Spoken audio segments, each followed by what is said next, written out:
and share with them what we learned and look at what the issues are and to see what role everybody can play. Because our crime problem is just not a police problem. It is a community problem. We cannot arrest our way out of this. Because you look at it now, a police officer can arrest someone right now.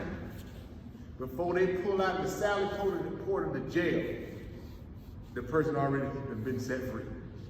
You see it all the time. So we gotta have that community involvement. We have to have these other resources in place to talk about a good strategy to help with those problems. We're making the arrests, but that's just not good enough. Right, so especially dealing with the apartment complexes, I know it's definitely not a police problem. It has to be accountability with property managers. And you can look at, all over the place. Sometimes in apartment complexes, there are a lack of accountability for security for those residents. And my thing is, I'm trying to figure out, the happy medium of how to put pressure on these property managers to make sure their properties are secure and they're keeping out the people that aren't supposed to be there that's causing these problems. Because like you say, a lot of the residents are in fear of coming forward and, coming to the police and saying, hey, this is the problem here, this is who's doing that. And I feel like if the apartment property manager is working with PD, as far as security guards, cameras, they can relay that information to you guys so you can do your job as far as apprehending the bad guys. But I guess someone's gonna have to start the dialogue here, which sounds like we got a plan to. Yeah, we have a plan with that, but y'all gotta remember these private entities. The police department can't force them to do anything. All we do is ask them for cooperation and assistance and want to see if they can support us. Because I can tell you, because I've worked in low-income areas throughout my career, and I can remember strategies where several communities at my previous employer, where the property management was on board with our police department, and basically had a one strike you out, and they didn't play with that. And if a lot of these communities that are having these problems with violence and things like that, if they start employing the one strike you're out, that means that if my visitor come there and commit a crime, and we can prove that, that person is out of there, and also the person who's actually leasing out the particular apartment. So you need to have that, but at the end of the day, you can't force that on these property owners because they're about making the money. But we will bring those people in and talk. Yes. I think we need to reach out to our churches in our area more so because when we had the District 1 meeting, nobody knew about it. I just happened to be at Jolie's Will. But our churches are where we get most of our information. Yeah, we'll start advertising more in churches. Yeah, so I don't know whether y'all have all the churches listed. Yes. But we don't get any information. Well, I heard that some of the churches have made announcements about these meetings. Right. I can tell you that for a fact. Right. Your pastor left you out. Your pastor left you out. And this church is right next door to my house. Your pastor left you out, I'm sorry. No, he didn't. Okay. All right, everybody else, listen. One thing, I know we probably told y'all we want to keep these meetings down to 1 hour because your time is important to us. Because we want you the people to come out, share their concerns. We will follow up on your concerns.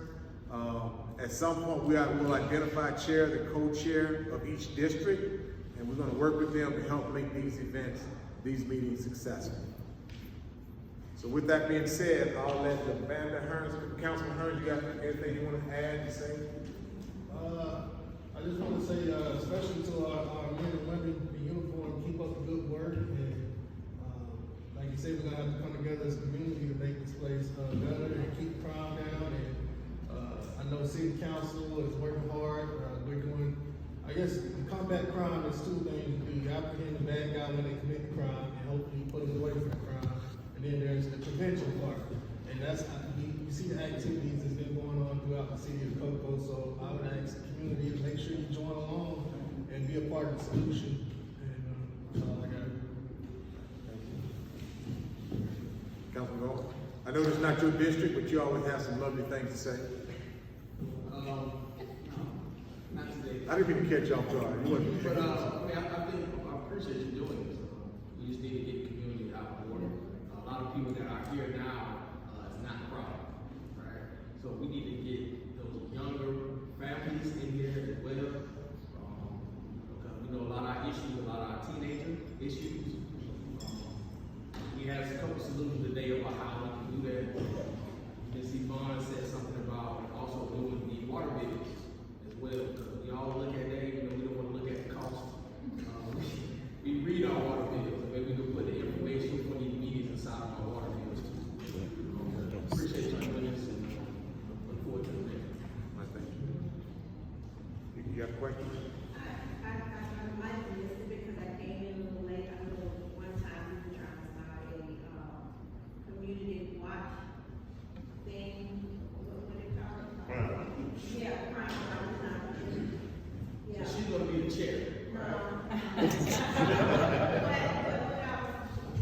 I went to one of those gatherings, they were saying that there was a app, say like we saw a crime, we can take a picture of it. I can't remember what it was, but there was something that was in place of, if I saw something, I could take a picture and send it and the police would respond right away. See something, say something, right? Yes. So you can still do that, drop it down. You can still do it. We'll walk you through it before you leave. All right, now, my favorite mayor. Mayor Blake. So, yes, sir. Real quick, I want to say thank you to the citizens that came out tonight. Your input is valuable. All lives matter, including yours. Because we're all God's children, even though we come from different tribes. We belong to one race, and that's the human race. So you are important to us all. Knowledge is power, and the only way we can make this place, our home, our community, a better place, we must collaborate, communicate, and cooperate. So I thank you for your quality time. It's imperative. 2 words go here and there. Thank you. Even if you don't like me, that's fine. But understand we're doing the best with what we have to make our place, our community, a safer and friendlier place to live. I'm a Cocoan. I just want to thank my men and women of our police department, past, present, and the future. Job well done, my good and faithful servants. I bank on you like the 1st and the 15th of every month. Thank you. I believe you. Amen. That's it. All right, before I turn it over to Commander Val, listen, I appreciate y'all's support, and I think together, us working together, we'll continue to make Cocoa one of the safest cities in the country. Absolutely. So I really thank you for what you're doing. So thank you.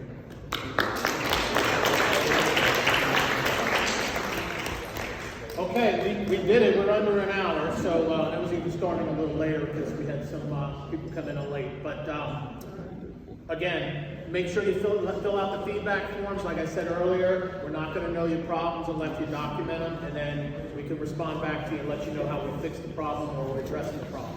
So take a couple of minutes, fill it out if you have a concern, and then we're going to have the District 3 meeting tomorrow. I hope to see more people there tomorrow. Get the word out. I know, there's challenges with letting everybody know. So if you can spread the word about the next 2 meetings, and then we'll see everybody tomorrow. All right? Thank you for coming. Don't forget there's coffee and cookies. I want to thank Maggie's Hope for hosting.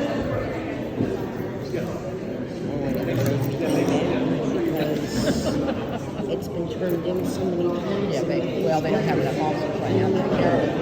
We've got so much of it. Yes. And our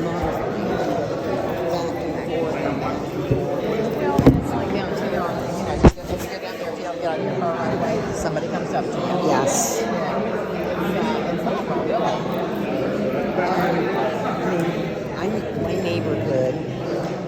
my neighbor is the one that's son left for dead in the house. Yeah. It's, well. And it was all about the Social Security. Yeah, okay. Yeah. No, it's standing out on the next to 95 begging. My daughter left one day and he's cussing at her because she's not She's got her window up. She wouldn't give him any money. And he's the one, about 2 years ago, that went over that trailer park on Friday Road, and he called the police and said, I messed up. He beat his mother and his aunt or grandmother to death with a hammer. You know, and the police. And the problem is, my husband works in a lot of big cities.